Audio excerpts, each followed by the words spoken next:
Hey, aloha everyone. Michelle Melendez with blossominnerwellness.com and standtogetherhawaii.com. I'm here with my amazing friend Samantha Starky. She owns a Starky farm homestead, which I was actually checking it out and it's fantastic. Thank But you. also I love that farm. It's absolutely beautiful, and I love that you guys you sell the produce there and the products that you grow. That's fantastic. What we're going to be talking about today, you guys, is her new book. And this book is amazing. It's called Growing Under a Poisoned Sky. And I'm just going to do a quick screen share so I can show you guys. You guys can get this book on Amazon. Super amazing because this is exactly, I mean, right up my alley as well. So as more people begin to notice the changes in our skies, which we all have been talking about many times, many are becoming increasingly concerned about how to grow clean organic food in a chemically altered environment. Yes, very, very big issue. And I'm Yeah. excited to talk with you about this book. You guys, again, can get this on Amazon. It's already available. Samantha, congratulations for one, Yeah. completing it and getting it out there. Yeah. And tell us what would you like to share about what's going on in our skies, how you wrote this book, and also how can people grow clean food? Yeah. So thank you so much for having me. It means so much because, okay, so it kind of started, it's like birthing pains. Like, you get this idea, the Lord just like, okay, you need to do this, and you start putting your energy, but it's like giving birth. And I had the knowledge here, but I have never, sorry guys, I should have turned my phone off. I'm so sorry. I have never been great at writing. I'm not going to lie. I'm good at talking, never great at writing. So I co-authored with a beautiful soul, Leslie Brandt Olson, and she was like, "You write it, I'll edit it. I'll put your thoughts into book form for you." And I was so thankful for her because the concept is so cool. The way we broke it up, it's two books in one. We're going to tell you the problems that we're facing. We're going to talk about the chemicals, the stratospheric aerosol spraying, which some people refer to as chemtrails, but correct terminology is stratospheric aerosol injection. We're going to talk about the reflecting of the sunlight. Like, what is that doing to us as humans not to have the benefit of the healthy rays of the sun, just the heat? We're just getting the heat, we're not getting the health benefits. We talk about how what goes up must come down. And now, after 40 to 60 years of showing you patents and proof that it's happening, we are now reaping this toxic mess. It's in our water, it's in our soil, it's our bodies have absorbed it, our animals are absorbing it, our food is absorbing it. So the second half of the book are solutions. How do you clean your soil? And do it affordably. I think most of us understand that, yes, you can, get an entire truck bed of dirt delivered for several $100s. But for the ones of us who want to do it more naturally, more organically, we want sweat equity and not our bank account to go broke. We actually show you what plants remove what toxins, what metals, how to incorporate earthworms, how to mulch, and it's so cool. It's such a great book. I'm so thankful that God led me to Maui because it's so cool that I'm here with you. This whole book started because of Maui. Being there, seeing the devastation in September 2023, going back in October of 2023, and then again for the 1 year paddle out, getting to meet you, meeting Paul with Maui Investigates, being boots on the ground, I realized that it's so much bigger than just what they're putting in the skies. It's what they're doing with HARP, what they're doing with DARPA, what they're doing with all of these, frequencies that they're bombarding our bodies with. And now that we've absorbed all these metallic toxins and heavy metals, it's affecting us so bad. So it's kind of a multifaceted thing. I try to make sure, Michelle, that the book was on a level that anybody could pick it up, anywhere from high schoolers all the way to your 90-year-old grandmother. Read it in one afternoon and be like, now I can sit down and discuss this topic with anybody because I have all the basic knowledge. I understand why it was done, who did it, and how I can fix it. So I felt like Mhm. we kind of covered all the bases as quick as possible. Love it. So let's start with you said, I love it. You said aerosol injection because let's talk about the chemtrails. I know that there's a lot of information on the geoengineering.org site with Yeah. Dan Whittington. Actually interviewed him a few months back. And but this is what's going on. A lot of times people there, I've had clients before many years ago actually, oh, those are just contrails, but that a contrail doesn't stay in the sky. It doesn't expand in the sky. So tell us a little bit more Right. about what have been your research on the chemtrails. Well, what Leslie and I did was we pointed out the most obvious chemicals that they use. And what a lot of people don't understand when we say stratospheric, we're talking about in the stratosphere, which is right like it's up like 8,000 feet or so. So it's a bit higher than what you would expect. And they will stay there. Most chemicals, whatever it is, that is sprayed in that area will stay anywhere from 2 to 5 years, depending on the weight and weather, and that kind of stuff. But eventually it begins to trickle down and then they have to reapply it. And what she and I noticed was one of their favorite uh, things that they spray up there is a form of salt. So when we were kind of doing our research, we found in the Bible, like in Judges 9:45, where God told them to basically sow salt across the entire area after the battle. And so what this, I'm just gonna read a little bit for you, but it says the same thing happened in the destruction of Sodom and Gomorrah. But in this case, God himself salted the earth through the fire and hailstones he sent to destroy the two cities in Genesis 19. Now, thousands of years later, there is archaeological evidence suggesting that this destruction was caused by something like a nuclear explosion with which left elements of salt. So Mhm. when you think about the fact that they're going up into the sky and they're systematically spraying us with different forms of salt, then you go out to your garden and every year you're noticing that the pest attacks are worse. Mhm. The plants are weaker. That's Like right. the soil is not absorbing the water like it's supposed to be. All of that, guys, every bit of that is because there's too much salt in the earth. Like they're pulling it up, dropping it in the air, and dropping it on us. If you live in coastal areas, Maui being one of them, you know that when you get a tsunami or a really high influx of marsh water, salty water, brackish, or you may get salt water around, plants that aren't used to it, it kills the roots. It kills all the good biological things going on in the soil. And that's what's happening. When it's raining, your rain is too much salt. So we go on and we kind of break it down for you guys because what I think a lot of people don't understand are the metals that they're Mhm. spraying into the upper atmosphere. It's those metals that when they come down and they get in the soil, your plants absorb them. Yeah. You are what you eat. And then you're walking barefoot. If you're like me, you're out there trying to ground yourself, and you're like rubbing the ground and you're just enjoying nature without realizing that there's aluminum and Yeah. barium and these really bad heavy metals that aren't supposed to be there coming in contact with our skin. Think about how many people talk to you about skin issues now, Mhm. Skin rash. and Yep. and your pets, right? I've had so many people reach out to me and they're like, my animals have the weirdest skin issues. It is because of the toxins that are coming down on us. Yeah, absolutely. And I just want to again, I'm going to just show your book again because I love the cover. I love the name, Growing Under a Poisoned Sky. You guys, it's on Amazon. Pick it up because it's I think it's really important, especially if you're a farmer. Here in Hawaii, we've been having, rust on our coffee trees. We have a new beetle in the coffees. We have All that. we have an avocado issue where this one friend of mine has three avocados and he said, Michelle, I saw tons of babies and then the next day they were gone. So it's like we're having some major issues. Another farmer friend of mine has 3 acres. He said, his wife was talking to me and she said, we used to be able to grow so much food we'd have to just give it away because we had so much. Now we can barely have enough for ourselves.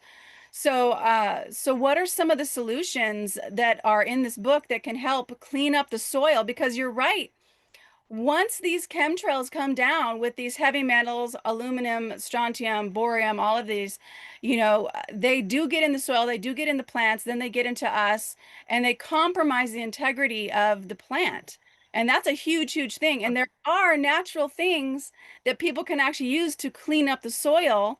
And I love that you put this in a book, Growing Under a Poisoned Sky. That's the brilliant name because that's exactly what it is. You. Uh, Yeah, the sunflower.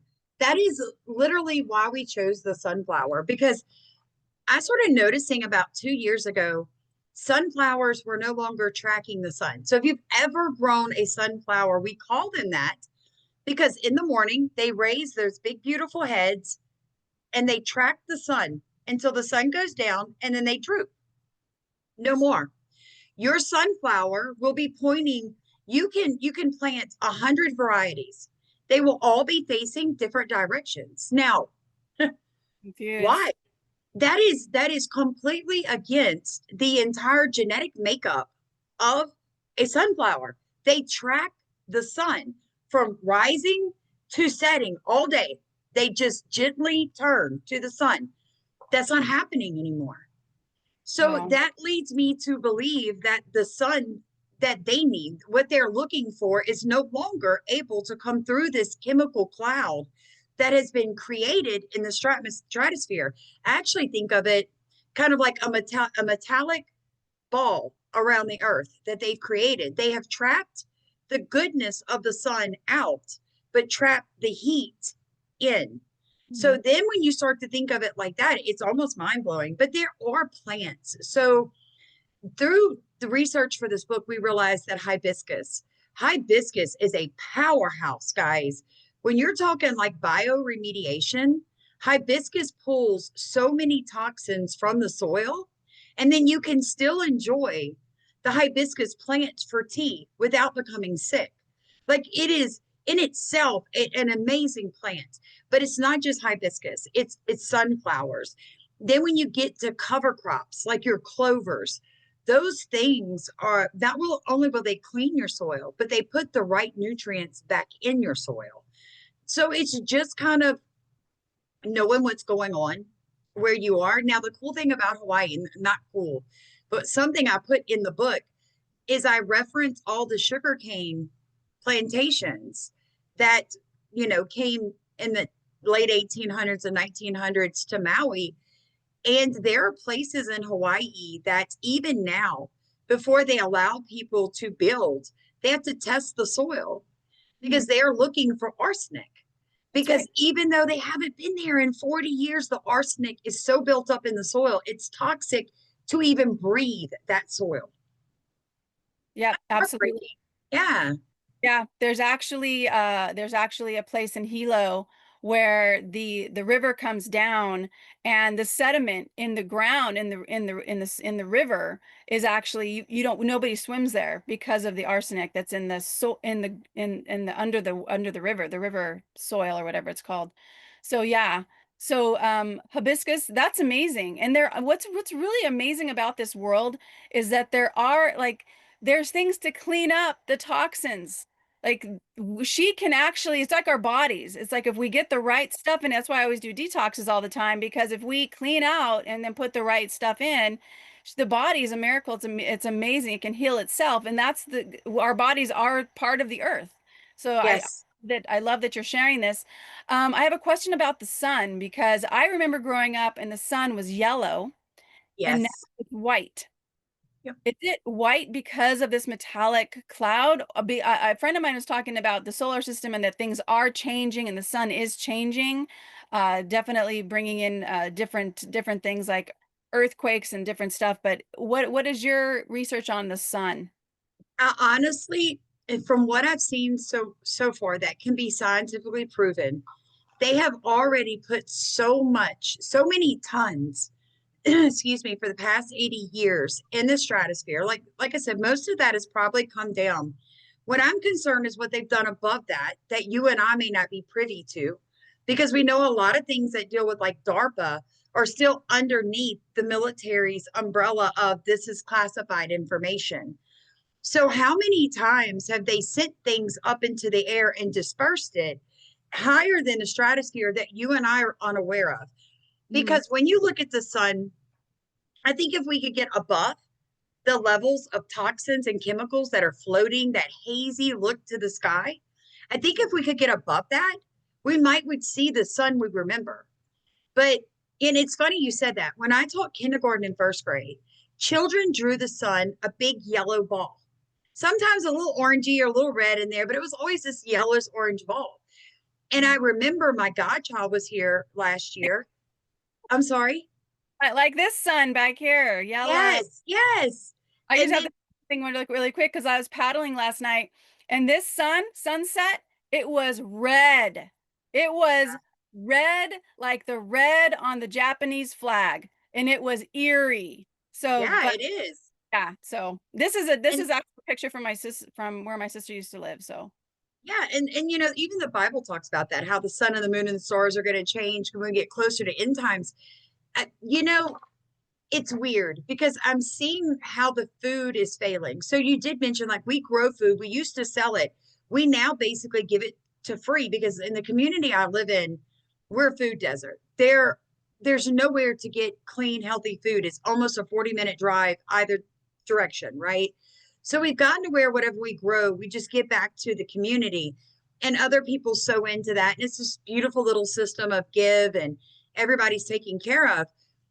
The thing that just concerns me the most is when I watch how people grow their food with like chemical, like at the adding of chemicals to grow food because they're afraid if they don't, their food won't grow.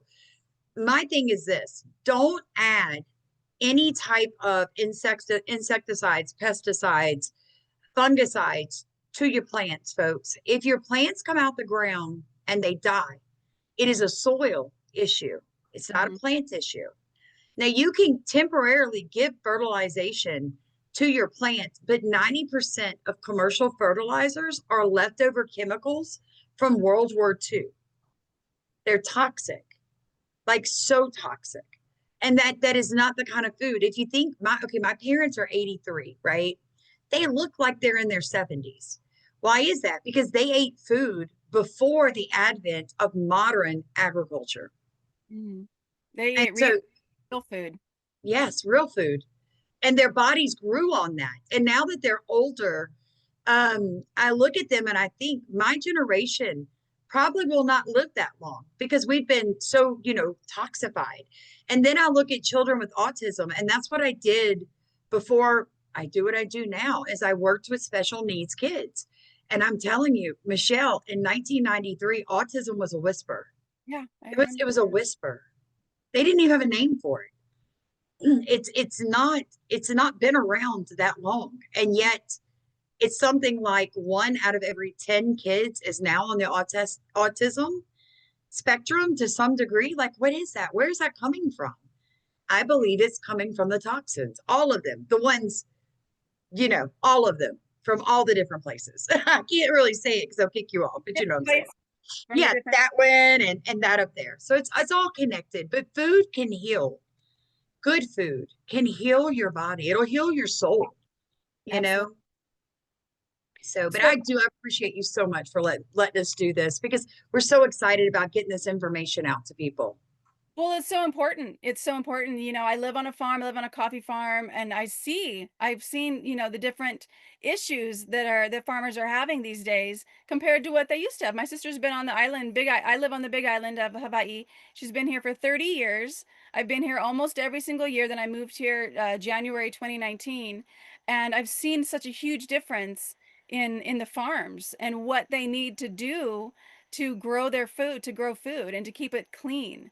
So let's talk a little bit more about the soil because that's the first kind of where you got to start is you have to have clean soil. Yeah. So how else can farmers actually start to really clean up their soil so that they can really have a good starting foundation to grow healthy plants? Okay. So there are different, like I said, there are different plants you can use. Like if you plant something called Indian mustard, It will actually remove metals like lead, zinc, cadmium, and nickel. It'll absorb it, right? Sunflowers, you can use willows. Even hybrid willow trees are very good, what they call photo remediation. So you can do that. You can also do something called remediation, which is where you're utilizing microorganisms such as bacteria and fungi to degrade and transform heavy metals into less toxic forms. So that is just what I tell people. It's like I use a combination, and I know this is going to sound gross, but I raise rabbits, and that's the only manure that I use in my garden because it's cold and it's just so full of nutrition. But I take something called biochar that I make on my property, and then I soak it in rabbit urine. And then I put that around the base of my plants. So That's when you're that what that does is all that does is it soaks into the soil and it begins to strengthen the fungi as well as the bacteria that are present. And when those numbers, when your bacteria numbers go up and your fungi numbers go up, they themselves will break down toxins. But most people don't have soil, they have dirt, and mhm. dirt is dead. And the reason it's dead, let me ask you this. If you want to get rid of bacteria or even fungi, one of the first things that you can do is expose it to high heat or to direct sunlight. If you know basic science, you know that what I just said is true. Both heat and sunlight will destroy fungi as well as bacteria. So I want you to imagine soil that has been tilled and left completely bare to the sun. There's nothing alive in that because the sun has dried it out and killed everything that's living in the first 3 to 6 inches. So, one of the ways that we tell people if you want to save your soil, or you want to transform dead dirt into living soil, it has to be damp, it or moist, and it has to be dark. So what you do is you cover it. You cover it either with mustard seeds and clover, and you let that grow up and it protects the soil and you plant into that, or you cover it in heavy mulch. And when you want to put your plants or your seed, you back up the heavy mulch, plant what you want there, and then bring the mulch back around the base of the plant. Either way, if you do that, your bacteria and fungi are going to go crazy underneath that mulch. Your soil's going to come back to life and it's naturally going to cleanse itself. And you can sit back and let your soil take care of itself. I love that you talked about bacteria because people are taking this hand sanitizer antibacteria when they don't understand how important bacteria is, not just in the soil, but in your body. We have more bacteria on our skin and inside of our body than we do cells, and it's meant to keep us healthy. So it is extremely crucial for good health, not just in the body, but also obviously in the soil as well. And I love that you Yeah. brought fungi because that is the mycelium, I think it's Yeah. called mycelium. Mycelium. Let's talk a little bit about fungi because that's actually really important, so much more important than people understand for good healthy soil and good healthy bodies in ourselves. So talk a little bit about more about fungi. So, one of the things I noticed was I got interested in growing food and I realized like I was standing there and I was looking at my yard and I'm like, I don't have a tiller. And I called my dad and I said, Dad, I want to put a garden. This is right in the middle of COVID. I said, but I don't have a tiller. He goes, Till, when was that? Have you ever seen me do that? And I went, no. How do you grow food? So he came over and he showed me how to literally, he said, cut your grass. Where you want to put your garden, cut your grass as low as you can get it. So I did. He said, now rake all the cut grass into the center back on spot. And so I did. We go out there with a whole bunch of cardboard. We soak the cardboard wet. We place it on the ground and we cover it with wheelbarrows of leaves. I'm talking, this is probably a 10 by 10 spot. We must have filled it with like 8 or 9 wheelbarrows of leaves. He goes, now wet the leaves down. So I wet the leaves down. I'm all excited. He goes, now leave it for about 3 weeks and then plant. What I noticed was almost immediately underneath that cardboard, fungi started popping up. So what my dad was doing without giving me all the science behind it was creating the exact environment that fungi need. So I think of fungi like little brains. They are the warning system. They are the feelings, they're the emotions of the soil. If you want to look at it like that, they're the nervous system. Mhm. And when you have dark, damp, covered soil, the fungi create all these little connections and they'll tell the plant, you're hungry. They'll tell the plant, you're being attacked by pest. Let me help you out here. And by the fungi underneath the soil wrapping around the roots of your plant, they will protect your plant. Now, the bacteria feed your plant. That's so cool. People don't realize this. It's why I do not use any commercialized products. I don't need commercial fertilizer because the bacteria in my soil feed the plant. So as they're breaking down sugars and all this cool stuff, the roots are just eating all this poop, I guess, from the bacteria. I'm not even sure what it is. But then the fungi are like, okay, that's enough. And the bacteria stop. And when you have healthy soil, the fungi and the bacteria are 1 to 1. When I started farming, they came and did a soil test. I had like 20,000 bacteria to every one fungi. Once we covered that soil year after year with cover crops and organic haze, and we just kept planting, and we would go out there with biochar and rabbit manure and just keep layering the soil. I think the last one I had after, on my third year of doing that, it was more like 5,000 bacteria to one fungi. Your goal is 1 to 1, and it normally takes about 5 years to get there. Wow. Wow. That's amazing. It That, is. And if you go into the forest, I guarantee you it's very close to 1 to 1.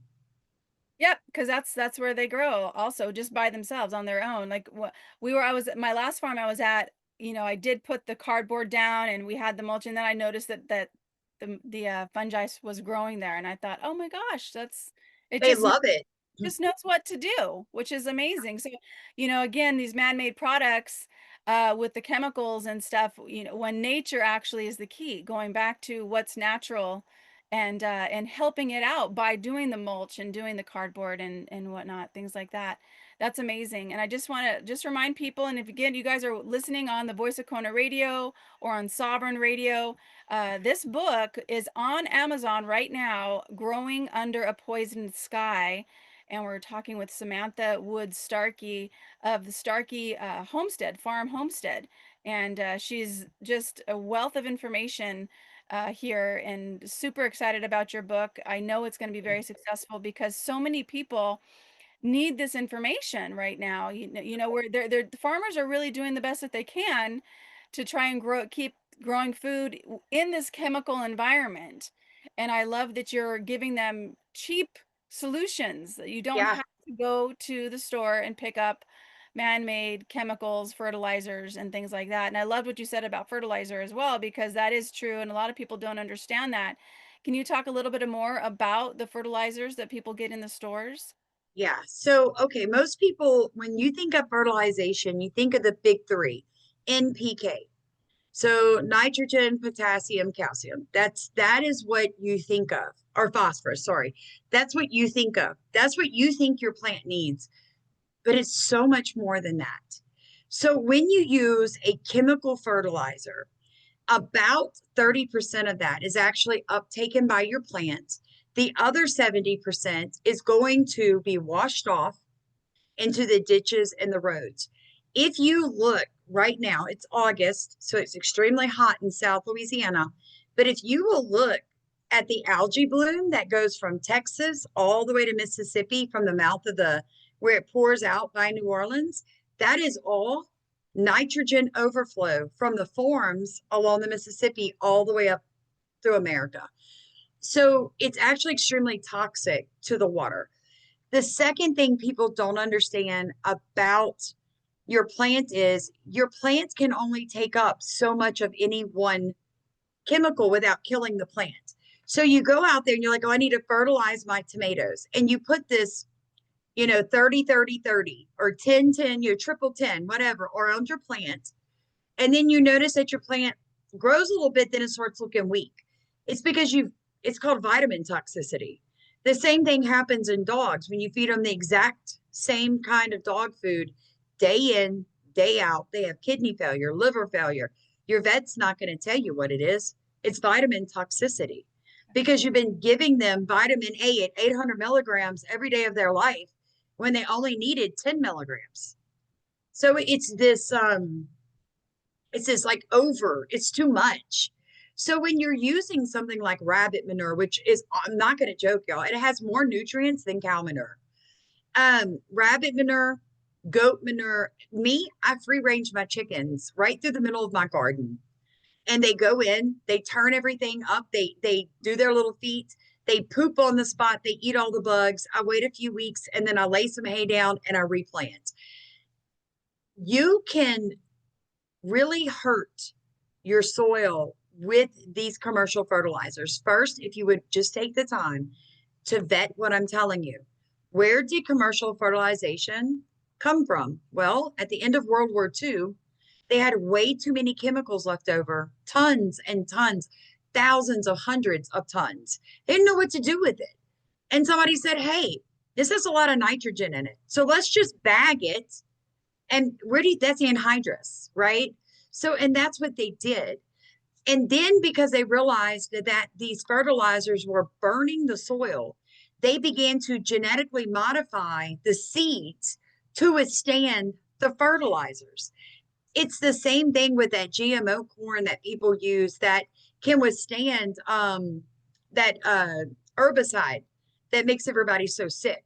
So I want you to think about that. When they have to recreate the plants to grow in that environment, we've got a problem. Like, would it just be easier to stop? And if you have a grow house, like if you're somebody that grows inside of a high tunnel, uh, and you're using commercial fertilizers, you need to about every 6 months soak the inside of your grow house. The water needs to get about 8 inches into the soil for a good 45 minutes. We're talking thousands of gallons of water because it leaves behind something called salts. Now, it's not the same salt they're dropping from the sky, but it is a buildup of toxic chemicals that your plants can't break down or absorb. So yeah, it is a catch 22. It's like going to the doctor, and you take an antibiotic because you have a cold, but now you're going to need a yeast medication because you have a yeast infection or you have thrush. It's like this constant, you just have to stop. You have to stop, let the soil just be bare for a minute, start covering the soil, plant what you want. And then when you notice something's not growing, understand it's not the plant, it is the soil. The plant wants to grow. That's what it was designed to do. It's not going to grow and then die for the fun of it. So if that's happening, you have a soil issue. Yeah. So yeah, that's what we're going through here. My garden did amazing till mid-July. And then the rains came, and there must have been something in the rain because I have the worst case of mildews and molds, and it killed the plants from the roots up. I just pulled everything, burnt everything. Yeah, you don't compost disease. You can't compost that out. So I burn it. I create it into biochar. Oh my gosh. So you're saying that you had a healthy garden and then a lot of the rains came and something must have been in the rain and it burned your plants. Yeah, my dad's garden too. Both of us are very organic. Like we don't even have any type of chemicals on our properties. Like we use things like Epsom salt and borax, and like we're using like the natural things that come out of the soil to heal the soil. Like we're real big on that. We make our own calcium. Like I make my own potassium. I make all my own stuff here on the farm using what's already here, plants and animals. I use their byproducts. But when I have diseased plants, Michelle, I pull them roots up. I pull as much of the root out of the soil as I can. I do not compost that because I'm not quite sure what that disease is. I don't know if it needs to get to a certain, temperature to kill it. I don't know if it's bacterial. I don't know if it's fungal. I don't know if it's nematodes. So what I do is I put it in the biochar pit and I create biochar from it. And then I can catch the nutrients and put them back in the soil without accidentally putting something in the soil that's going to haunt me for many years. So burning it kills the toxin? Yeah, biochar will kill it because biochar is creating it's simple. It's similar to charcoal, but it's in the absence of oxygen. So when you burn with a biochar pit, the temperatures are like 1600 degrees. It's tremendous, but it burns it very quick down to small pieces. It looks like charcoal, but it's not. Um, it's just it's amazing. You have to go watch the videos on it. It's so cool. Biochar is fun, but you can literally put any form of organic material in biochar. And if you're somebody who's off grid and you want to use like your dog's manure or your manure, I don't do that because I give my food away, and that's actually breaks the USDA, NRCS, all that, the health, you cannot. But if you're just growing for yourself and you want to recycle byproducts from your animals or yourself, a biochar pit is the way to go. Okay. So you're saying you can't use your dog's feces, but you could use your rabbits and your chickens. Yes, within reason. So there are rules. Like if you're going to sell or give out produce, when you lay manure down, we have to do that and be able to prove that it was within so many like months before the plant produced its fruit. So if I'm going to fertilize, like, say, my tomato plants when they're flowering, I'm okay. Once the tomato starts coming out, I then have to go with something like worm tea. So I can't put fresh manure at the base of the plant if I'm going to sell that produce there. Oh, yeah. The government makes it almost impossible to be an organic grower at this stage with the hoops that we have to jump through. But that commercial huge 2,000-acre monocrop farms do not have to jump through the same hoops. It's That's all by crazy. That's all by design. We know that. But what's Yeah. really amazing right now, I mean, this is the time of awakening and so much truth is coming out. I really feel, I mean, it's going to be quite the journey to get things to turn around in our favor, but I feel that definitely with people like you and with the divine creator, this is a game that we came to play and this is our kuleana, our what is ours to do. So Samantha, again, I do want to share your book one more time and then any last comments. This is amazing. Growing Under a Poison Sky. You guys get it on Amazon. It's on Kindle, the paperback. And if you are a farmer, this is a definite book that you're going to want to get. If you're interested in growing, which I am totally growing my own food, definitely check out this book, Growing Under a Poison Sky. And Samantha Starkey, any last things you want to Mm, share? yeah, I know that that like I kind of do like the carnivore. I eat vegetables, but I'm in a meat. Just let me really encourage anybody that still eats meat, please get this book and read the section on CAFO systems. If we're gonna continue to be meat eaters on this earth, then we have to do better with the animals that the Lord gave us. The system that is right now is cruel, it's inhumane. The animals, their cortisol levels are through the roof, and I do believe that is why we're seeing so much disease in our meat eaters. Whether you choose to be vegetarian, carnivore, or somewhere in between, I will never judge because I think it's everybody's free choice. But I do believe that if we are going to continue to eat meat, that I don't understand how we can think as a mammal species that our children are going to be healthy when we are basically tormenting animals in cages for cheap meat. And I think as sentient beings and children of the Most High King, the creator of the universe, he's not going to be happy about that. And there are ways to change it, very easy ways. But I really want people to pay attention to those couple of pages I do on the CAFO systems, because that is a book in itself, but it's got to change. We cannot continue to do it that way. I 100% agree with you. I actually went to it was a meditation, a 10-day meditation, and just vegan food at that point, and then came out of that, and I went to try to eat meat, and I actually felt nauseous. It was like so weird, and I had not planned to not eat meat again, and now I'm a pescatarian. I'll eat fish.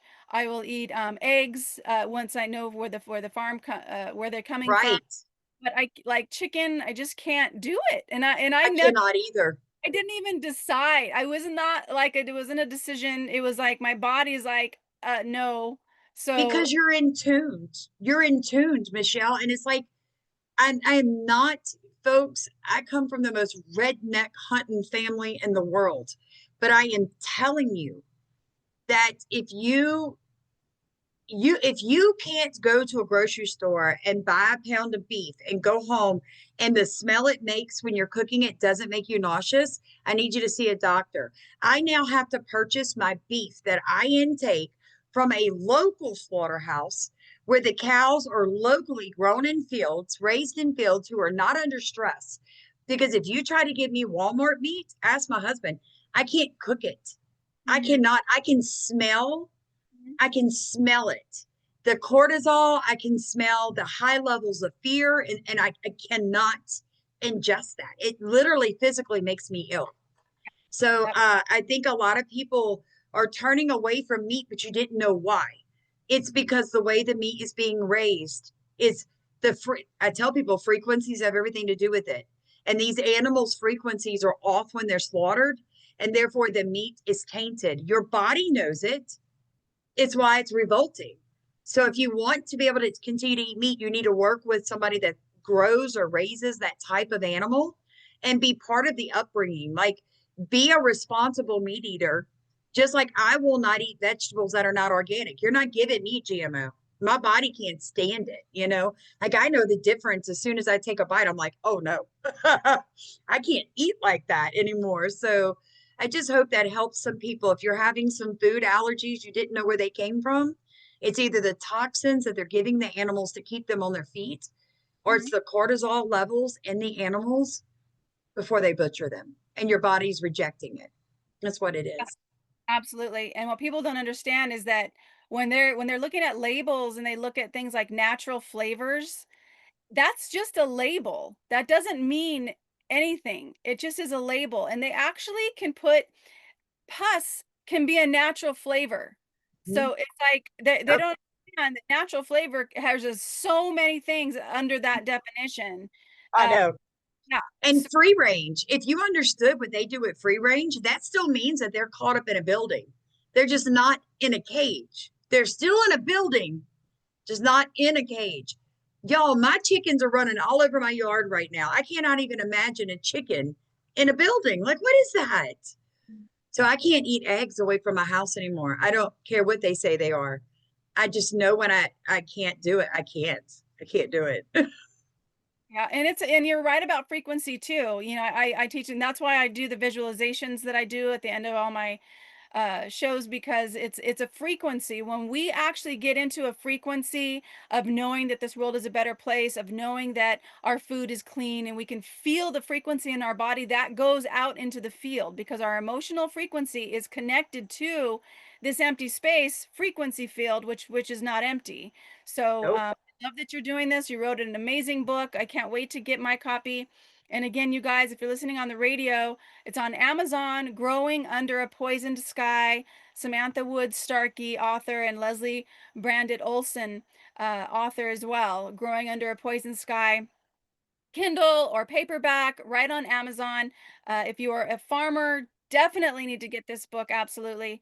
And Samantha, thank you so much for joining me today. And let's do a quick visualization, calling in what we want. Amen. I'm good with that. Infinite creator of all things, we just give so much gratitude to Samantha and this amazing book that she wrote, and her the inspiration that you gave her to write this book and get it out into the world, because that really is a journey in itself, Great Spirit. And we just know that all the people that are inspired to learn more, to grow their food in an organic way that raises their emotional frequency, that returns them to what is natural under the earth, Great Spirit. We just know, giving so much gratitude for this journey of watching the movie that you put us all in. And we get to watch as this world becomes a better place. We get to Yes. watch as the earth is healed. We get to watch as the soil is replenished and growing and thriving with amazing fungus and bacteria and worms. We get to watch as our plants grow and thrive under a beautiful, clean sky. We call forth the clean sky. We call forth the clean water. We call forth the clean soil. And Great Spirit, we know it is done. And we bind anybody who does not value that, who does not value human life, who does not value clean soil, clean air, clean water, clean food. We bind them from doing any more harm on the planet. We bind them with the Christ consciousness of unconditional love, because we are unconditionally loved right now, Great Spirit, and we call forth that power to bind anybody who does not value human life, who does not value the earth, the Aina. We bind them, we or we turn their hearts. Their hearts are turned toward doing what is right, not what is easy, but what is right for the planet Right. and what is right for all people. Great Spirit, we know that this world is becoming a better place because we see it and we feel it in our hearts. And we know that it starts from there, Great Spirit, that frequency of love we send out to ourselves, to our family, to our friends, to our neighbors. And we, like the wave of the ocean, goes out to wrap around the earth, touching anybody right now who feels alone, anybody right now whose home was attacked by the fires or by floods, the spark that things can be better, the spark that they're not alone, the spark that we are in this together and they are not forgotten.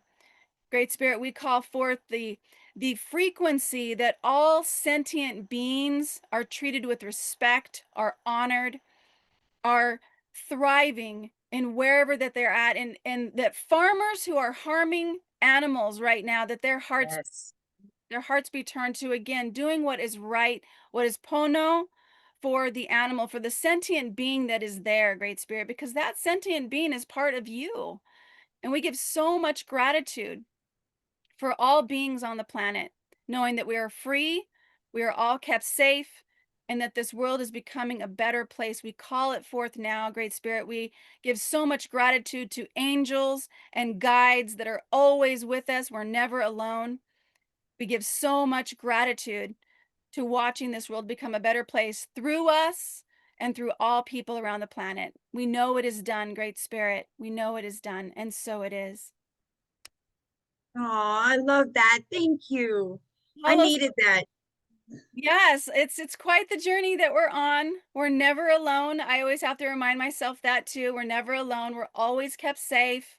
And we're just doing what's in our hearts to do. Like you were inspired to do this book. That's not an accident or mistake. This is needing to get out into the world. So thank you so much, Samantha, because I know what it You. takes to do a book. And it I is, know. I remember I kept asking you so many questions when you were doing yours, and I'm like, it was a birthing process. I will say, part of me is like, I'm never going to use a publisher again. But now that the book is out and I realize like it's legitimately everywhere, I'm like, oh, wait, maybe I like the idea of a publisher because they're taking care of all the backside of it for me, you know. yeah, it is a Took a journey. little longer. Yeah, yeah. Self-publishing is quite the thing. But just getting a book completed is such an accomplishment. So if you guys are listening and there's a book inside of you, keep going. Don't give Write up. it.